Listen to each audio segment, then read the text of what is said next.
forest canopy. Now these guys are perfectly adapted for scavenging. They have extremely strong stomach acid. That means they can digest just about anything. Known as nature's cleanup crew, these guys help us prevent the spread of diseases like TB and rabies without getting sick themselves. Shows your beautiful wings, Titan. So let's give Titan and vultures everywhere a nice round of applause.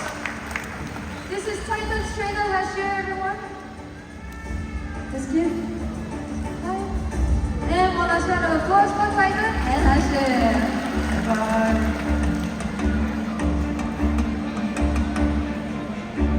Alright guys, before we meet our next animals, I have a success story to share with you all. Don't worry, this is the last story you'll ever hear in this presentation.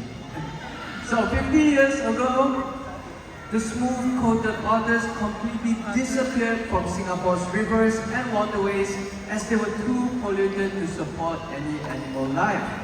The Singapore's government then started a nationwide cleanup campaign, and by the 1990s, the smooth-coated otters returned. Now, our rivers and waterways are home to over 90 individuals coming from 10 different families. Now introducing the close relatives of our smooth-coated otters, Lia and Stallone, our two Asian small-clawed otters. Hello guys. And after a quick stop for some fish snacks, watch how they swim. Now, as you can see, they actually doggy paddle around fairly slowly, and this is because they are meant to spend most of their time on land. Hi. Now, Otter's fur has two layers, a tightly packed one underneath and long hairs on top. So those two layers of fur act as a water repellent, keeping them warm in chilly waters. Otters are known to be very active and playful animals. And after one last stop for a few fish snacks. Alright, and off they go. Bye-bye! Now, otters sit at the very top of their food chain, eating many river species.